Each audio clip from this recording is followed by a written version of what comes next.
ಧರ್ಮಸ್ಥಳದಲ್ಲಿ ಎಸ್ಐಟಿ ತಂಡ ಬೀಡು ಬಿಟ್ಟು 10 ದಿವಸಗಳೇ ಕಳೆಯಿತು. ದಿನಕ್ಕೊಂದು ಹೊಸ ಟ್ವಿಸ್ಟು, ದಿನಕ್ಕೊಬ್ಬ ಸಾಕ್ಷಿದಾರ ಪ್ರತ್ಯಕ್ಷಗೊಳ್ತಾ ಇದ್ದಾರೆ. ಎಸ್ಐಟಿ ತನಿಖೆಯನ್ನ ಬೇರೆ ಮಜಲಿನತ್ತ ಕೊಂಡೊಯ್ತಾ ಇದೆ. ಈ ಘಳಿಗೆ ನಾವು ಬ್ರೇಕ್ ಮಾಡುವಂತಹ ಸುದ್ದಿ. ಧರ್ಮಸ್ಥಳ ಶೋಧಕ್ಕೆ ಥರ್ಡ್ ಟ್ವಿಸ್ಟ್ ಇದು, 3ನೆಯ ತಿರುವು. ಹಣಹೂತ ಪ್ರಕರಣ ಮತ್ತೆ ಸಂಚಲನ.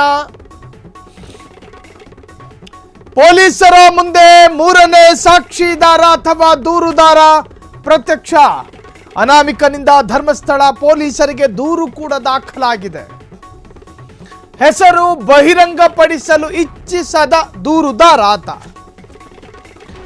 ಧರ್ಮಸ್ಥಳ ಗ್ರಾಮಸ್ಥರ ಪರವಾಗಿ ಪತ್ರ ಒಂದನ್ನ ಬರೆದು ಕಳುಹಿಸಿಕೊಟ್ಟಿದ್ದಾರೆ.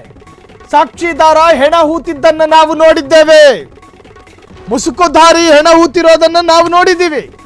ಶೋಧ ಕಾರ್ಯಾಚರಣೆಯಲ್ಲಿ ನಮ್ಮನ್ನು ಕೂಡ ಸೇರಿಸಿಕೊಳ್ಳಿ. ಮೊದಲನೇ ದೂರುದಾರ ಯಾರೆಂದು ನಮಗೆ ಗೊತ್ತು. ಆತ ರಹಸ್ಯವಾಗಿ ಹೂತು ಹಾಕಿರುವುದಾಗಿ ಹೇಳ್ತಿದ್ದಾರೆ. ಆದರೆ ಇಂತಹ ವಿಷಯ ರಹಸ್ಯವಾಗಿ ಉಳಿಯಲ್ಲ, ಗ್ರಾಮಸ್ಥರು ನೋಡಿರ್ತಾರೆ. ದಯವಿಟ್ಟು ನಮ್ಮನ್ನ ಅಲ್ಲಿಗೆ ಕರೆದುಕೊಂಡು ಹೋಗಿ, ನಾವು ತೋರಿಸ್ತೀವಿ ಆ ಜಾಗನ. ಸ್ವತಂತ್ರವಾಗಿ ಸ್ಥಳ ತೋರಿಸುವ ಅವಕಾಶ ಮಾಡಿಕೊಡ್ಬೇಕು. ನೀವು ನಮಗೆ ನೆನಪಿರುವ ಜಾಗವನ್ನು ತೋರಿಸ್ತೀವಿ, ಅಲ್ಲೇ ಆಗಿರಿ. ಎಸ್ಐಟಿಗೆ ಅಗತ್ಯವಿರುವ ಎಲ್ಲ ಸಹಕಾರ ಕೊಡ್ತೀವಿ ಎಂದಿರುವ ಪತ್ರ ಅದು. ಧರ್ಮಸ್ಥಳ ಪೊಲೀಸರ ಮುಂದೆ ಅನಾಮಿಕನ ಅರಿಕೆ. ಹೆಣಹೂತ ಪ್ರಕರಣದ ದಿಕ್ಕೇ ಬದಲಿಸುತ್ತಾ ಹಾಗಾದ್ರೆ ಈ ದೂರು. ಧರ್ಮಸ್ಥಳ ಶೋಧಕ್ಕೆ ಥರ್ಡ್ ಟ್ವಿಸ್ಟ್ ಇದು. ನೋಡಿ, ಸಾಕ್ಷಿದಾರ ಹೆಂಗಿದ್ದಾರೆ ಅಂತ ಹೇಳಿ ನಿಮಗಳ ಜೊತೆ ನಾವೇನಾದ್ರೂ ಕೇಳಿದ್ರೆ, ಕಪ್ಪು ಮುಖಗವಜು, ಮುಖ ಮುಚ್ಕೊಂಡೇ ಬರ್ತಿದ್ದ ಹೋಗ್ತಿದ್ದ. ಆತನ ಹೈಬ್ರೋಗಳನ್ನ ನೋಡಿ, ಆತನ ಮೂಗನ್ನ ನೋಡಿ ಆತ ಹೆಂಗಿರ್ಬೋದು ಅನ್ನೋ ಕಲ್ಪನೆಗೆ ನಮಗೆ ಬರೋದಕ್ಕೆ ಸಾಧ್ಯ ಇಲ್ಲ. ನಮಗೆ ಕಂಡಿರೋದೇನು, ಆ ಸಾಕ್ಷಿದಾರ ಮುಖ ಮುಚ್ಚಿಕೊಂಡು ಎಸ್ಐಟಿ ತನಿಖೆಯಲ್ಲಿ ಪಾಲ್ಗೊಂಡಿದ್ದಾರೆ. ಹಾಗಾಗಿ ಆತ ಹಿಂಗೇ ಇರಬಹುದು ಅನ್ನೋ ಊಹೆ ಕೂಡ ನಮಗೆ ಮಾಡಿಕೊಳ್ಳೋದಕ್ಕೆ ಸಾಧ್ಯ ಇಲ್ಲ. ಸೊ ಈಗ ಬಂದಿರತಕ್ಕಂತಹ ಪತ್ರ ಇದೆಯಲ್ಲ, ಅದರಲ್ಲಿ ದೂರುದಾರರು ಏನು ಹೇಳ್ಕೊಂಡಿದ್ದಾರೆ ಅಂದರೆ, ನಮಗೆ ಆ ಸಾಕ್ಷಿದಾರ ಯಾರು ಅನ್ನೋದು ಗೊತ್ತು. ಆತ ಹೆಣವನ್ನು ಭುಜದ ಮೇಲೆ ಹೊತ್ಕೊಂಡು ಆ ಸ್ಥಳಕ್ಕೆ ಹೋಗಿ ಎಲ್ಲಿ ಹೂತು ಹಾಕ್ತಾ ಇದ್ದ ಅನ್ನೋದನ್ನು ಕೂಡ ನಾವು ನೋಡಿದ್ದೀವಿ. ಹಾಗಾಗಿ ಎಸ್ಐಟಿಗೆ ಪೂರ್ಣ ಅಧಿಕಾರ ಇದೆ. ನಮ್ಮನ್ನು ಸೇರಿಸ್ಕೊಳ್ಳಿ, ನಾವು ತೋರಿಸ್ತೀವಿ ಆ ಜಾಗನ. ಪಾಪ ಆತನಿಗೆ ಕೆಲವೊಮ್ಮೆ ನೆನಪಿಲ್ಲದೆಯೂ ಇರಬಹುದು. ಆಗ ಹುಲ್ಲು ಬೆಳೆಯದ ಜಾಗ ಈಗ ಹುಲ್ಲು ಬೆಳೆದಿರ್ಬೋದು. ಹಾಗಾಗಿ ಆತನ ನೆನಪಿಗೂ ಕೂಡ ಅದು ಬಾರದೆ ಹೋಗಬಹುದು. ಹಾಗಾಗಿ ಆತ ಎಲ್ಲೆಲ್ಲಿ ಹೂತು ಹಾಕಿದ್ದ ಎಲ್ಲವನ್ನು ನಾವು ನೋಡಿದ್ದೀವಿ. ನಮ್ಮನ್ನು ಸೇರಿಸ್ಕೊಳ್ಳಿ ತನಿಖೆಗೆ, ನಾವು ತೋರಿಸ್ತೀವಿ. ಆದರೆ ಆ ದೂರುದಾರ ಆತನ ಹೆಸರನ್ನು ಹೇಳಿಕೊಳ್ಳೋದಕ್ಕೆ ಇಷ್ಟಪಟ್ಟಿಲ್ಲ. ಸೊ ಆ ಪ್ರತಿಯನ್ನು ನೀವೀಗ ಸ್ಕ್ರೀನ್ ಮೇಲೆ ಗಮನಿಸ್ತಾ ಇದ್ದೀರಿ. ಎಸ್ಐಟಿ ಅಧಿಕಾರಿಗಳ ಜೊತೆ ಗೋಗರೆದು ಧರ್ಮಸ್ಥಳ ಗ್ರಾಮಸ್ಥರು ಹೇಳ್ತಿದ್ದಾರೆ, ಆ ಸಾಕ್ಷಿದಾರ ಯಾರೆನ್ನುವುದು ನಮಗೆ ಗೊತ್ತು. ಆತ ಹೆಣವನ್ನು ಹೊತ್ತೊಯ್ದು ಹೂತು ಹಾಕಿದ್ದನ್ನು ನಾವು ನೋಡಿದ್ದೇವೆ. ನಮ್ಮನ್ನು ಕೂಡ ನಿಮ್ಮ ತನಿಖೆಗೆ ಒಳಪಡಿಸಿ, ನಾವು ಆ ಜಾಗನ ತೋರಿಸ್ತೀವಿ. ನಾವು ತೋರಿಸುವ ಜಾಗನ ಅಗೀರಿ, ಅಲ್ಲೂ ಹೆಣ ಸಿಗುತ್ತೆ. ನೋಡಿ, ಈ ತನಿಖೆಯನ್ನು ಎತ್ತ ಕೊಂಡೋಗ್ತಾ ಇದೆ ಈ ಒಂದು ಪತ್ರ. ಸ್ವತಃ ದೂರುದಾರರು ಸ್ವಯಂ ಪ್ರೇರಿತರಾಗಿ ನಾವೇ ಬಂದು ಜಾಗನ ತೋರಿಸ್ತೀವಿ ಅಂತ ಹೇಳ್ತಿದ್ದಾರೆ. ಹಾಗಾದ್ರೆ ಈ ಒಂದು ಪ್ರಕರಣ ಅತ್ಯಂತ ಪ್ರಾಮುಖ್ಯತೆಯನ್ನು ಪಡೆಯೋದ್ರಲ್ಲಿ ಸಂದೇಹ ಬೇಡ. ಈ ಪ್ರಕರಣಕ್ಕೆ ಮತ್ತಷ್ಟು ಶಕ್ತಿ ಬರೋದ್ರಲ್ಲಿ, ಅನ್ಡೌಟೆಡ್ಲಿ ಶಕ್ತಿ ಬರೋದ್ರಲ್ಲಿ ಸಂದೇಹವಿಲ್ಲ. ಆ ಪತ್ರನ ಎಸ್ಐಟಿ ಅವರು ಸ್ವೀಕಾರ ಮಾಡ್ಕೊಂಡಿದ್ದಾರೆ. ಇನ್ನು ಆ ದೂರುದಾರನನ್ನ ಕರ್ಕೊಂಡು ಹೋಗಿ ಯಾವಾಗ ಸ್ಥಳ ಮಹಜರು ಮಾಡ್ತಾರೆ ಅನ್ನೋದೇ ಈಗ ಕುತೂಹಲ. ಖಂಡಿತ ಮಾಡ್ತಾರೆ. ಒಂದು ಎಸ್ಐಟಿ ತನಿಖಾ ತಂಡಕ್ಕೆ ಪೂರ್ಣ ಸ್ವಾತಂತ್ರ್ಯ ಇದೆ. ಎರಡನೆಯದು, ಧರ್ಮಸ್ಥಳ ಠಾಣೆಯ ಸಂಪೂರ್ಣ ಅಧಿಕಾರವನ್ನು ಅವರಿಗೆ ಕೊಡಲಾಗಿದೆ. ಈಕ್ವಲ್ ಧರ್ಮಸ್ಥಳ ಠಾಣೆಯ ಅಧಿಕಾರಿಗಳು ಹೆಂಗೆ ಕರ್ತವ್ಯ ನಿರ್ವಹಿಸ್ತಾ ಇದ್ರೋ ಅದರಂತೆಯೇ ಈ ಪ್ರಕರಣದಲ್ಲಿ ಎಸ್ಐಟಿ ಅಧಿಕಾರಿಗಳು ಕೂಡ ಸ್ವತಂತ್ರವಾದಂಥ ತೀರ್ಮಾನವನ್ನು ತೆಗೆದುಕೊಳ್ಳಬಹುದು. ಪ್ರಕರಣ ಈಗ ಸಂಚಲನ ಮೂಡಿಸ್ತಾ ಇದೆ. ಈ ಲೆಟರ್ ಬಂದ ನಂತರ ಈ ಲೆಟರು SITಗೆ ಬಂದ ನಂತರ ನಿಜಕ್ಕೂ ಕೂಡ ಈ ಪ್ರಕರಣ ಅತ್ಯಂತ ಪ್ರಾಮುಖ್ಯತೆಯನ್ನು ಪಡೆದುಕೊಳ್ಳುತ್ತೆ. ಐ ವಿಟ್ನೆಸ್ಸು ನಾವು ನೋಡಿದ್ದೀವಿ ಆತ ಹೆಣ ಉಳೋದನ್ನ ಅಂತ ಹೇಳ್ತಾರೆ ಲೆಟ್ರಲ್ಲಿ ಅವರು. ಇದು ಅಧಿಕೃತ SITಯ ಲೆಟರ್ನ ನಾವು ರಿವೀಲ್ ಮಾಡ್ತಾ ಇರುವಂತಹದ್ದು. ಯಾರೋ ಬರೆದಿಟ್ಟ ಕಾಗದದ ತುಂಡಲ್ಲ ತೋರಿಸ್ತಾ ಇರೋದು ನಾವು. ಆತ ಹೇಳಿಕೊಳ್ಳುವ ಸಾಲುಗಳನ್ನು ನೀವು ಗಮನಿಸಬಹುದಲ್ಲಿ. ಆತ ಹೇಳ್ತಾನೆ, ಸ್ಪಷ್ಟವಾಗಿ ಹೇಳ್ತಾನೆ ನೋಡಿ.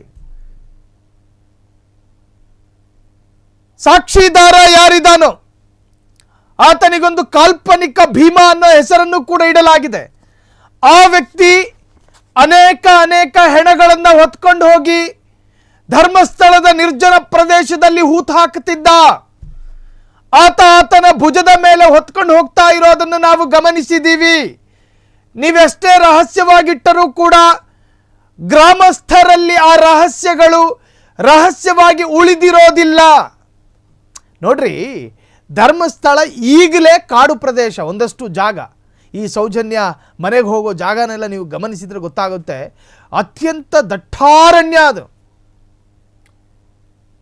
ಎಲ್ಲ ಹಾವಿನ ಪ್ರಭೇದಗಳು ಕೂಡ ಅಲ್ಲಿರ್ಬೋದು ಅನಿಸುತ್ತೆ. ಕಾರಣ ಅಲ್ಲಲ್ಲಿ ಬೇಲಿಗಳು ಕಾಣಿಸ್ತವೆ. ಈಗಲೇ ಹಂಗಿರಬೇಕಾದ್ರೆ ಇನ್ನು 1998, 95, 2000ರಲ್ಲಿ ಇನ್ನೆಂಗಿರಬೇಡ. ದಟ್ಟ ಕಾನನ, ದಟ್ಟ ಅರಣ್ಯ. ಸೊ ಆ ಕಾಡಲ್ಲಿ ಈ ವ್ಯಕ್ತಿ, ಈ ಸಾಕ್ಷಿದಾರ ಅಂತ ಯಾರು ಬಂದಿದ್ದಾನೋ ಆತ ಅನೇಕ ಹೆಣಗಳನ್ನು ಹೊತ್ಕೊಂಡು ಹೋಗ್ತಾ ಇದ್ದ. ಅದನ್ನು ನಾವು ಗಮನಿಸಿದ್ದೀವಿ. ನೀವು ಒಂದು ವೇಳೆ ನಮ್ಮನ್ನು ಕರೆದುಕೊಂಡು ನಿಮ್ಮ ತನಿಖೆಗೆ ಒಳಪಡಿಸುವುದಾದರೆ ನಾವು ಸ್ವತಃ ತೋರಿಸ್ತೀವಿ ಅಂತಿದ್ದಾರೆ. ಸೊ ಈ ಪ್ರಕರಣ ಅತ್ಯಂತ ಆಕ್ಟಿವ್ ಆಗಿ ನಡೀತಾ ಇದೆ. ಆದರೆ ಈ ಪ್ರಕರಣ ನಡಿಬೇಕಾದ್ರೆ ಒಂದಷ್ಟು ರಾಜಕಾರಣಿಗಳ ಹಸ್ತಕ್ಷೇಪ ಇದೆಯಲ್ಲ, ನಿಜಕ್ಕೂ ಕೂಡ ಈ ಪ್ರಕರಣನ ಡೈವರ್ಟ್ ಮಾಡ್ತಾ ಇದೆ.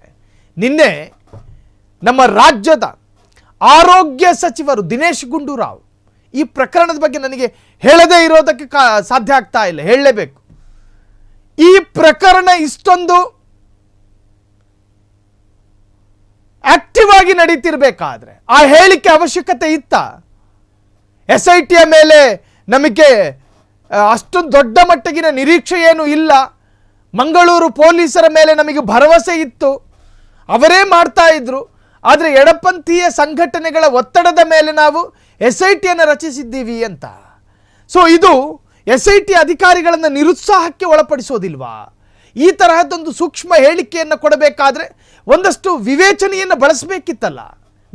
ನಮ್ಮ ಆರೋಗ್ಯ ಸಚಿವರು, ನಮ್ಮ ರಾಜ್ಯದ ಗೃಹ ಸಚಿವರು, ಅತ್ಯಂತ ಪ್ರಾಮಾಣಿಕ ಅಧಿಕಾರಿ ಅಥವಾ ಪ್ರಾಮಾಣಿಕ ರಾಜಕಾರಣಿ ಅಂತ ಕರೆಸಿಕೊಳ್ಳುವ ಜಂಟ್ಲ್ಮ್ಯಾನ್ ರಾಜಕಾರಣಿ ಪರಮೇಶ್ವರ್ ಸಾಹೇಬ್ರೆ, ಸ್ವಲ್ಪ ಆರೋಗ್ಯ ಸಚಿವರನ್ನ ನಿಮ್ಮ ಕಚೇರಿಗೆ ಕರೆದು, ಮಾಧ್ಯಮದವ್ರನ್ನ ಕರಿಬೇಡಿ, ಪರ್ಸ್ನಲ್ ಆಗಿ ಸ್ವಲ್ಪ ಅವ್ರಿಗೆ ಸಲಹೆ ಕೊಡಿ.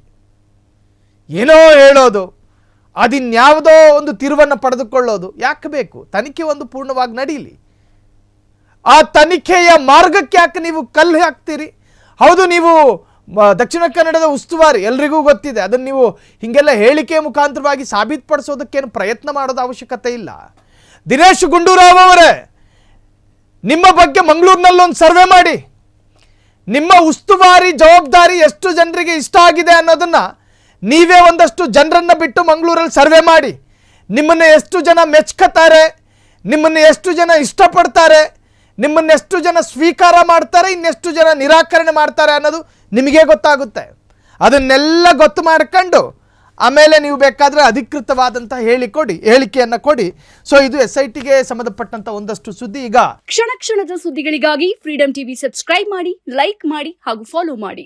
ಹೊಸ ಸುದ್ದಿಗಳ ನೋಟಿಫಿಕೇಶನ್ಗಾಗಿ ಬೆಲ್ ಐಕಾನ್ ಮೇಲೆ ಕ್ಲಿಕ್ ಮಾಡಿ.